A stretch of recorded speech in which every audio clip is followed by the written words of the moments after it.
Y estamos aquí en nuestros estudios, precisamente, la verdad es que yo le diría historia viviente, pero no sé si les va a gustar que le diga. Tiene 71 años, Juan Carlos Rosciani, conoce la historia del Partido Socialista, realmente de su fundación, y especialmente aquí en el Chaco, donde tuvimos el primer intendente latinoamericano, o el primer intendente de América. ¿Cómo le va, Juan Carlos? ¿Qué tal? ¿Qué tal? Buen día. Y, bueno, realmente te agradezco muchísimo que nos permita a los socialistas poder expresar el ideario socialista y contar un poco la historia del Partido Socialista, fundamentalmente acá en el Chaco, poco conocida, fundamentalmente por los jóvenes, ¿no? Sí, poco conocida, justamente porque cuando hablamos de socialismo, hablamos de izquierda, hablamos de acontecimientos más recientes de nuestra historia. Mucha gente cree que la historia comenzó cuando ellos nacieron. Yo digo, hablas con un chico de 25, 30, 40 años y hace una defensa de la historia a partir de que él nació. Pero el socialismo viene de mucho antes. Y acá en Resistencia y en Sáenz Peña tenemos dos patrimonios históricos, ¿no? Sí, realmente, es decir, el Partido Socialista en la Argentina nace con Juan B. Justo un 28 de junio de 1896, o sea, 129 años, que lo cumple este sábado. Pero fundamentalmente nosotros contamos la historia para ver que no estamos de hace 4 días ni nada por el estilo, sino que tuvimos una participación en el desarrollo de los pueblos y de las ciudades y de las provincias. Como por ejemplo acá en el Chaco, como bien, en Resistencia, como bien lo decía, en 1914 se elige al primer intendente socialista de América Latina. Y en 1926 el primer intendente de presidencia de Roque de Sáenz Peña, un señor Breibach, una de las familias tradicionales de presidencia de Roque de Sáenz Peña. Así que esa es la historia del socialismo es rica y yo vengo de una familia netamente socialista, donde todos los miembros son socialistas, donde de muy jóvenes nosotros participamos en la vida política, porque nuestros padres, decir, hay un viejo dicho que si te gusta lo que desarrollás, lo demostrás llevando a tu hijo. Y bueno, así involucramos toda la familia y toda la familia participa. Por eso somos muchos los roscianí que estamos. Y de muy jóvenes, militamos ya en la década del 70 en la Universidad Tecnológica. Que había que militar en la década del 70. Había que militar. Había que militar. Porque había mucha persecución. Acá la tuvieron antes, pero militar por el Partido Socialista en la década del 70 era muy difícil. Pero, Juan Carlos, ¿cómo nace aquí en Resistencia el Partido Socialista? Digamos, ¿con qué objetivos, con qué premisas, más allá de la doctrina nacional, ¿no? Sí, no, la idea era decir, acá al tener una inmigración muy importante, traían las ideas de Europa, fundamentalmente de Italia, o fundamentalmente de la zona de Montenegrino, es decir, y ya para esa época ya se había hecho, Juan B. Justo había hecho la primera traducción del Capital de Marx, donde se comienza a ayornar lo que era la idea del socialismo a las necesidades de la comunidad. Y comienza esta resistencia incipiente allá del 1900 a ver que empezaron a formarse fábricas, empezó a haber un desarrollo y empezó a haber la necesidad de establecer normas y reglas y leyes que hicieran la protección de la clase trabajadora, que era el sector más desprotegido, fundamentalmente en el sector obrajero, en el campo. Así que el Partido Socialista se va constituyendo con esa medida. En aquella época, para poder participar en elecciones, había que ser profesional, había que ser comerciante, debía ser aportante en la municipalidad. Por eso en ese inicio, como recién comentaba Breibach, en polaco ahí de Sáenz Peña, era constructor. Acá en Resistencia teníamos los comerciantes de librería, García Pulido, Benito Añasco, todo ese grupo de Nazareno Rosciani, Edgardo Rossi, todas esas personas que ejercían el comercio y por esa son la gente que participaban como concejal y llevaban la vida política adelante. Y este local que está aquí en López y Plan, el 58, que fue declarado monumento histórico, era de propiedad de La Vanguardia, era un diario, era el medio de prensa que tenía el Partido Socialista en aquella época, y de esa manera se funda el Partido Socialista acá, y tenía 2 requisitos en aquella época. Primero tenía que tener un escenario para el teatro, y una biblioteca popular. Eran los dos requisitos que tenía que tener un local del Partido Socialista. La biblioteca popular era para permitir que la clase obrera, los sectores que no podían adquirir los libros, podían buscar en Claro, esa porque en esa época, y le pedimos a la gente que entienda un poquito, porque estamos conectados a estos aparatitos y creemos que toda la vida existieron, ¿no? Para poder leer un libro costaba acceder. Si te ibas a la biblioteca, había gente que ya lo había llevado al libro, o no había varios ejemplares de los libros que eran más buscados. Y realmente era un servicio a la comunidad.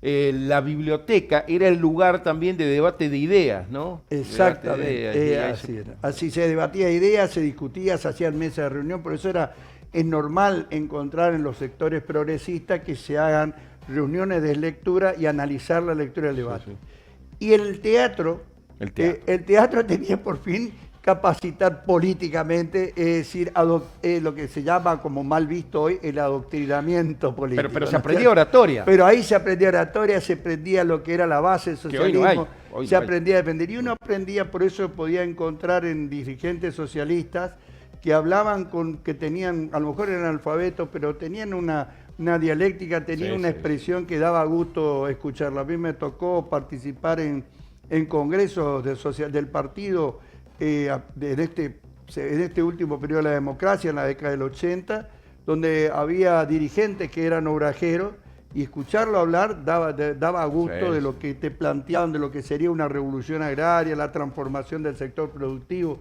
Realmente daba gusto, y todo eso se lo aprendía en ese ámbito. Ese era el desarrollo que tenía el Partido Socialista. Juan Carlos, el Partido Socialista tiene varias etapas desde su construcción aquí, pero de alguna manera, y usted que sabe más de historia, el peronismo no toma de alguna forma, lo dicen algunos libros también, sí, ¿no? Sí, sí, por supuesto, pero ¿qué toma el peronismo del socialismo que lo aplica aquí en el Chaco? Mira, todo. Convengamos que, si bien Perón no era de izquierda, era un militar de derecha, pero sí era de una derecha nacionalista, donde impulsaba la industria nacional y priorizaba el capital nacional.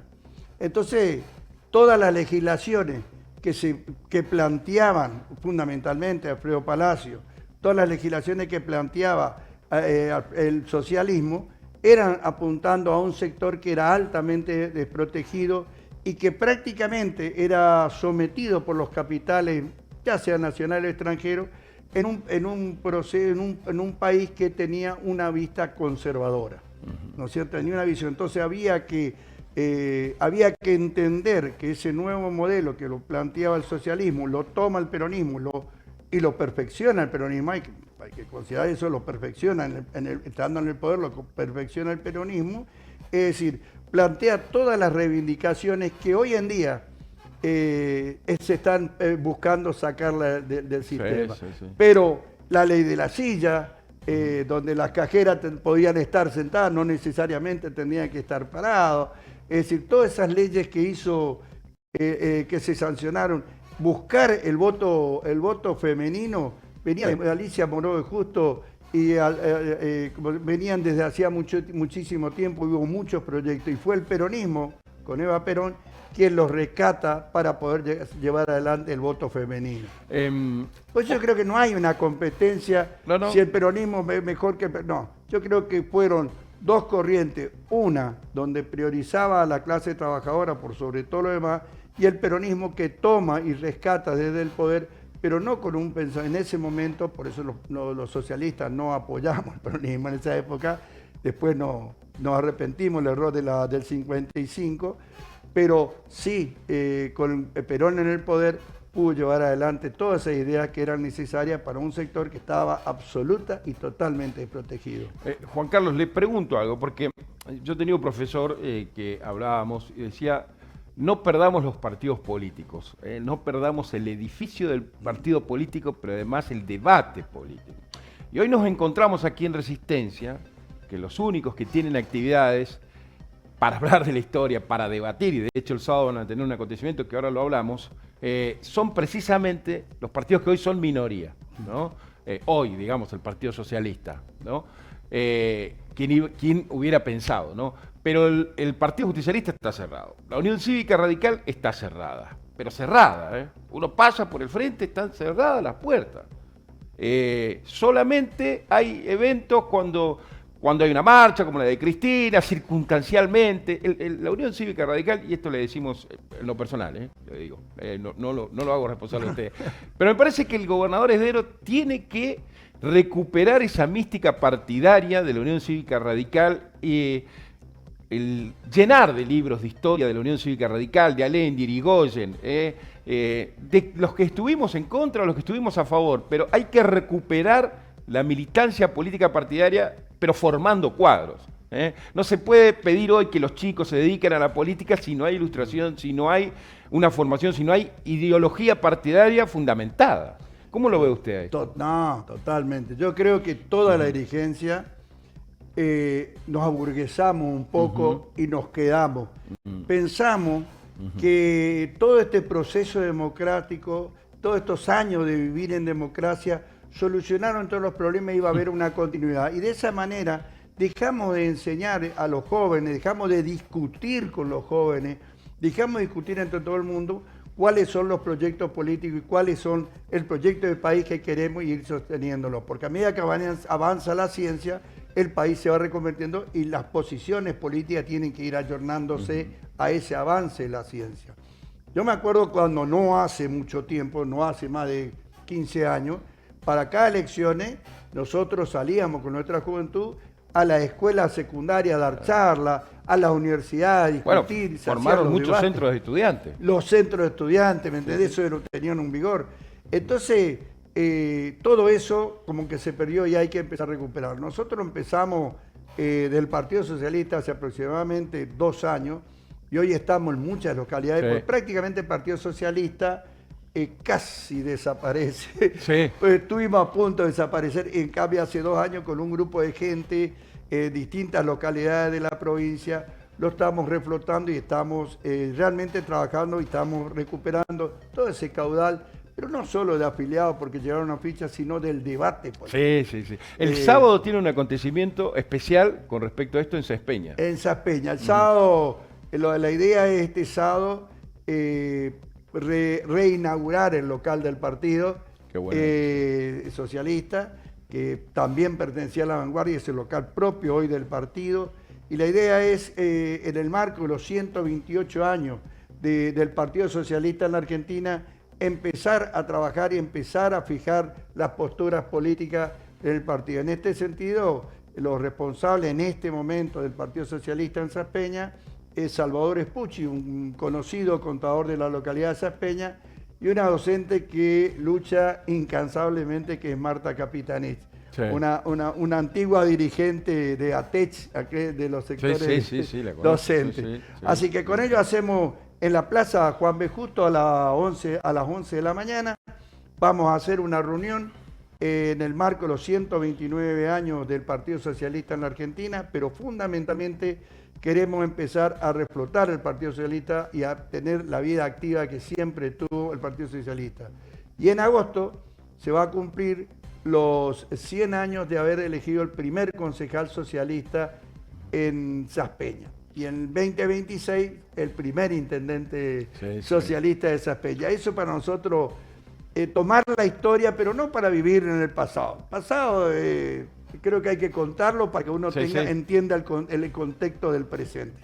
Pero lo que queremos nosotros es decir, volver al debate político, volver a reinstalar la sociedad y empezar a hacer una oposición política o una construcción política consciente y fundamentalmente creo que basada en la propuesta de ideas y en el debate de ideas. No sirve que yo me ponga a criticar si fulano es corrupto, mengano, si saqué el piquete, no saqué el piquete, si no le doy respuesta a los sectores, a todos los sectores de la sociedad. Y hoy por hoy no están encontrando la respuesta que necesita la ciudadanía. Fundamentalmente me ubico acá en el Chaco, que es lo que yo más conozco. La política nacional económica no opino mucho porque economía no es fácil.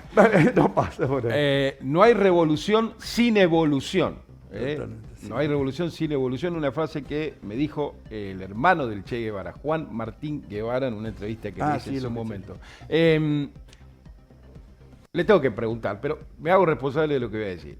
El color rojo no es de Emerenciano Sena. No es de Emerenciano Sena, lo tomó prestado. Digo prestado e hizo un mal uso del color rojo. Hizo un mal uso del color rojo. Está deshonrando la historia con todo lo que hizo Emerenciano posteriormente. Pero vamos a preguntarle a Juan Carlos de dónde viene el color rojo, porque además él vino justamente con este atuendo también. Sí, como hay una frase que usamos los socialistas, dice, no tengo la culpa de tener el corazón a la izquierda y la sangre roja. Es un dicho que tenemos los socialistas. Sí, sí. Fundamentalmente lo que venimos más de con algunos años. Pero el color, la bandera roja, se toma de uno de los congresos de la Internacional Socialista porque representa la sangre de los trabajadores y trabajadoras que cayeron en la lucha del campo popular. Eso representa la sangre del color rojo del Partido Socialista.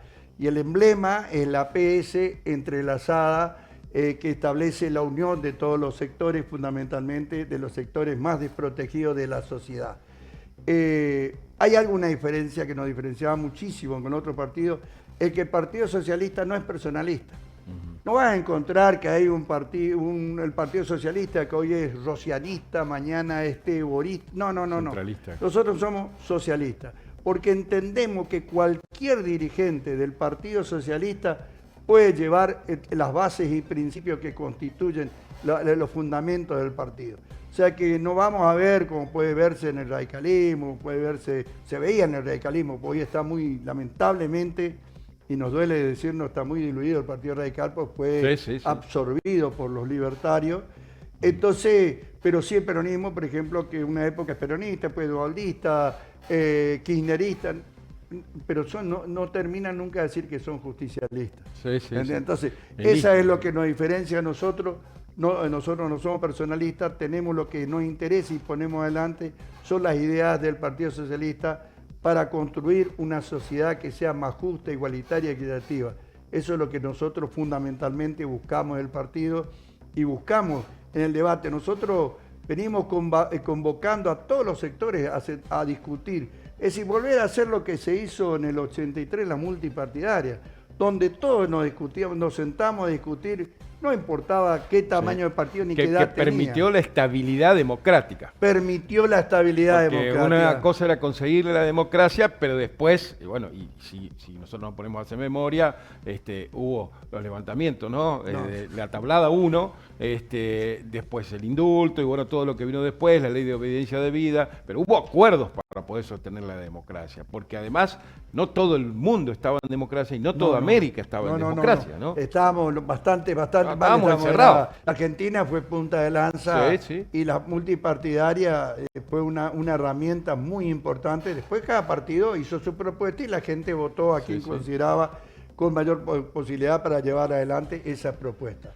Bueno. Pero por eso le digo, yo creo que nosotros estamos construyendo hace un tiempo, reconstruyendo el Partido Socialista, no estamos inventando nada, sino reconstruyendo el Partido Socialista porque queremos ver si para octubre no nos preocupa ser candidatos, pero sí poder hacer un acuerdo con distintos sectores para poder darle a la sociedad aquello en oferta, porque la excesiva cantidad de ausencia en las elecciones significa que a los dos partidos mayoritarios ya no le crean. Sin duda. Y nosotros yo creo que hay que volver a que esa gente venga a votar y vote lo que considera mejor, lo que considera le va a dar una solución a sus problemas. Pero yo creo que esa es la recuperación de la democracia y es en el trabajo que estamos empeñados los socialistas en el Chaco.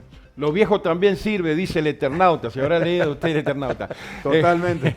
Juan Carlos, muchas gracias por estar con nosotros. No, yo te agradezco muchísimo la oportunidad que nos das para poder expresar cuál es el ideario, cuál es este espíritu que nos mueve a todos los socialistas, donde más nos interesa hacer acuerdos que ser candidatos. Yo creo que es hora de que empecemos a sacarnos las mezquindades personales, dejemos negociar cargos y empecemos a negociar bienestar de la comunidad. Así es. Gracias, Juan Carlos, muy amable. No, te agradezco.